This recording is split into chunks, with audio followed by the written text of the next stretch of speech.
Good morning, everybody. We're live here from the birdhouse. It is already early June, and we've got an update for you about some of the different birds people have been seeing in the upstate New York area. As always, we love to know what kind of things you've been seeing, so you can throw those in the comments. If you have any questions, you can put those in there too, or you can just say hi. We've been getting lots of reports of baby birds out there, of hummingbirds coming back to people's backyards. So quite a few things out there. So it's an exciting time of the year, but we'll get started. A lot of you guys have been sending in photos, and that is awesome. As far as Orioles go, we've been getting still lots of reports about Orioles. People are still getting them coming to their feeders, but we've also heard that their females have been more sparse, which always happens this time of the year. And this is right around the time of the year where you want to, on top of if you're feeding the jelly to the Orioles, which is really what brings them in the most, even though they do eat oranges and they will drink the nectar. It seems like they prefer those earlier on in the season as they're first migrating in, and then they'll continue to come to the jelly all summer. Right now is the time to start including mealworms in the offering for the Orioles. What happens is those females are sitting on their eggs, they're incubating those eggs, and after a couple weeks, those eggs hatch, and the adults will feed the nestlings a ton of insect material.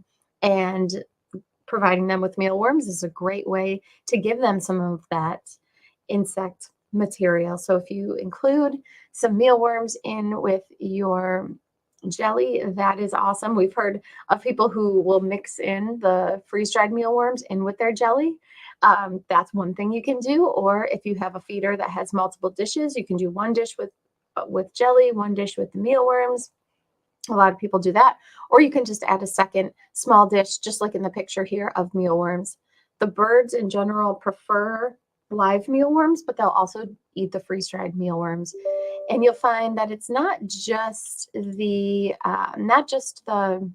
Orioles that you might see coming. You'll probably get things like chickadees and wrens, other birds that are in their nest boxes or in their nests with their nestlings out looking for insects, will probably leave with a bill full. So if you see a bird leaving with its bill full of mealworms, it's probably going to its nest to feed the nestlings. So we have both the live and freeze-dried mealworms that you can get here to give to your Orioles. And if you happen to have them, bluebirds. Michelle has been sending in photos of her bluebirds over the course of, I don't know, the past 6 or 8 weeks or so.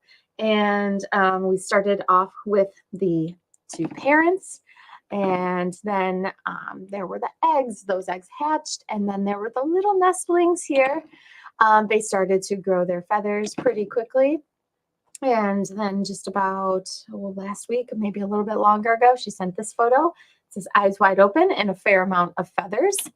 And now they are out into the world. She says, our bluebirds fledged this week. What fun it has been watching them grow up. And you can see here's an example of a bird with its bill just full of the mealworms feeding those nestlings. So we've been hearing reports of those bluebird babies out in the world, which is really exciting. Which brings me to the point that it is what they call nestling season. So it's not at all uncommon to see a baby bird like this hopping around on the ground. So as the birds start leaving their nests, it's super common to see the young songbirds hopping around on the ground by themselves. It's totally normal. The parents still come back and will feed them. And ultimately, those birds, their feathers will grow out and they'll fly away. But it's totally normal this time of the year to see little songbirds hopping around on the ground. So if you see that, they're not injured. They're not hurt. Most of the time, I'd say 95% of the time, they are just leaving the nest, and it's all part of the process. So if you care, you want to just leave them where they are, as long as they're not in any danger of any predators. And as far as predators go, I mean things like cats, things or pets, that are left out or put out in the yard. So you can just leave them there and they do their own thing. And within a couple days, they will be flying around and possibly even coming to your feeders. So it doesn't take long for them to leave this nestling stage, but it's totally normal. There's been some really cool bird activity seen out and about. Here's indigo bunting. They will sometimes come to bird feeders.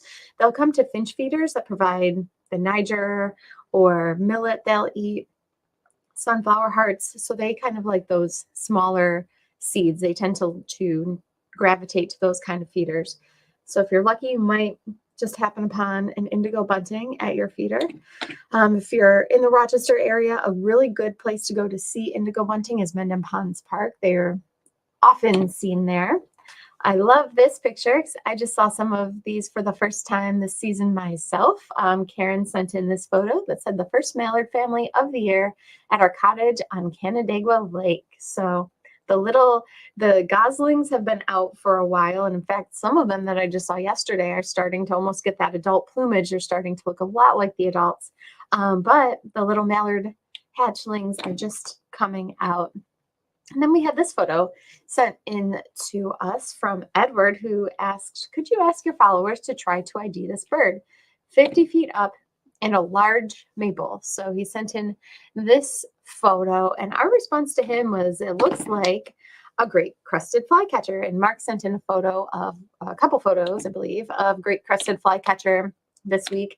And that is what it looks like. It's a fairly large bird. It's got that yellow wash on its breast.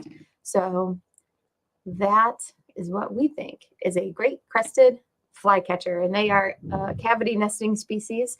So if you have a tree with old woodpecker holes or anything like that, keep an eye out for the great crested flycatchers coming and going from those. Some other photos you guys sent in. Mark sent in some photos of a couple grassland species, the Savannah sparrow, which looks kind of like a song sparrow where it's got those stripes on its breast, but it doesn't have the black dot on its breast, and it has that yellow wash above its eye. So a couple pictures of Savannah sparrow. You can find them by open grasslands, so they like wide open spots, same as the bobolink. I saw some of them this weekend too, which is very exciting. And here's a picture of one of the males. Again, perfect place to see them is wide open spaces with tall grasses. Scarlet tanagers are around. If you are lucky, you might get them coming to your bird bath in the summer if you've got them around the neighborhood.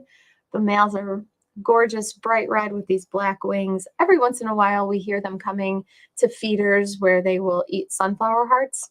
But a lot of the times they will come to bird baths if they're coming to anything in a backyard, especially if there's some kind of moving water feature. If there's a solar insert that will move the water and make it a fountain, that's the best way to get some scarlet tanager action in your yard. So really gorgeous photos there of a male scarlet tanager. I picked one up this weekend on Merlin, on my Merlin app when I was in the woods. Here's a willow flycatcher. So we saw the great crested flycatcher. Here's another species called the willow flycatcher. Picture sent in by Mark.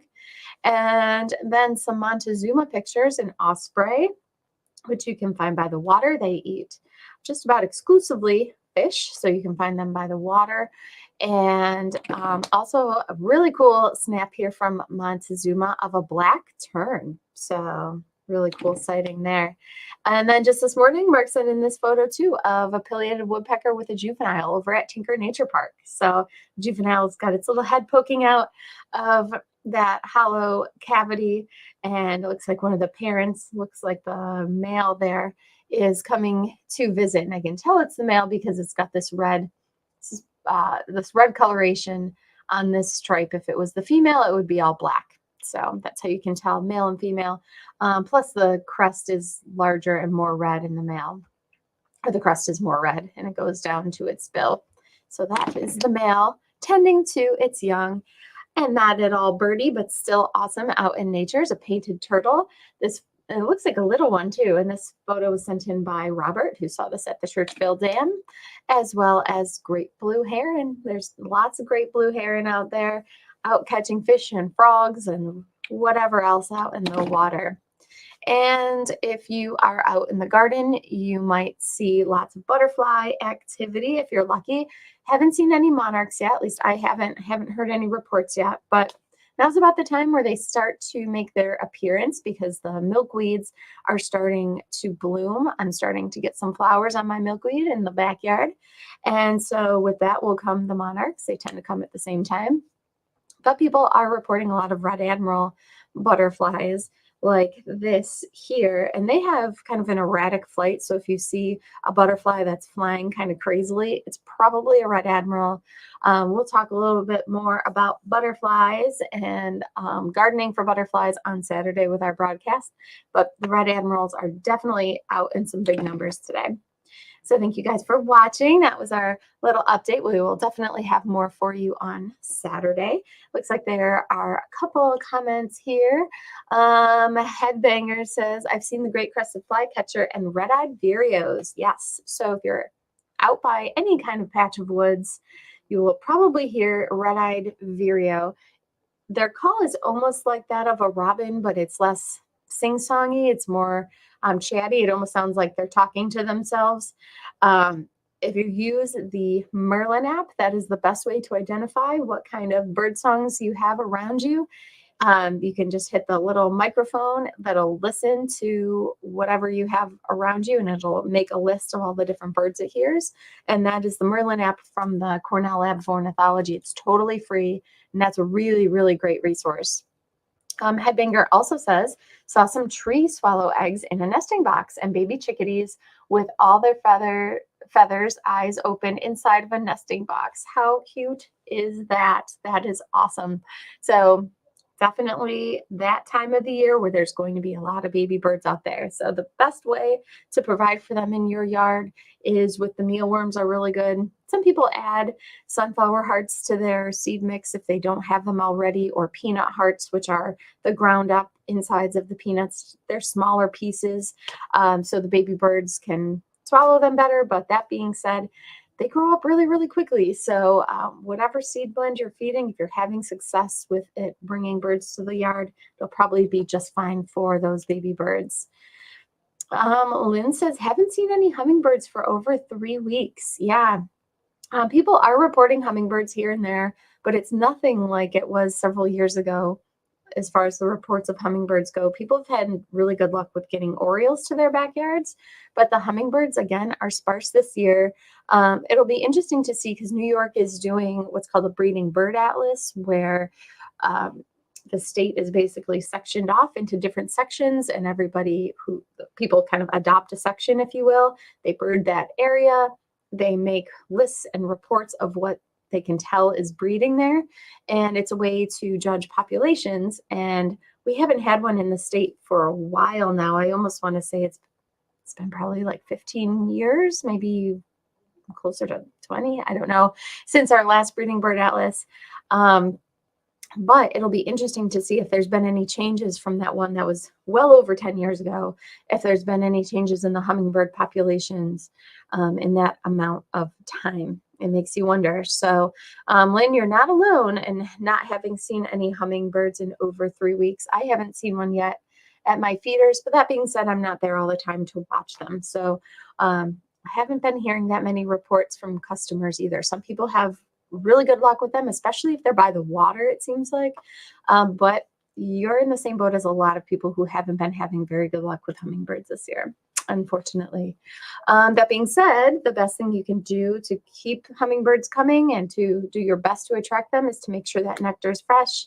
You want to clean it out every 3-4 days or so, and make sure there's no mold in the feeders or anything like that. So it looks like that's everybody's comments and questions for the day. Thank you guys for watching. We'll be back on Saturday live with another live stream. And until then, enjoy your week, and we'll talk to you soon.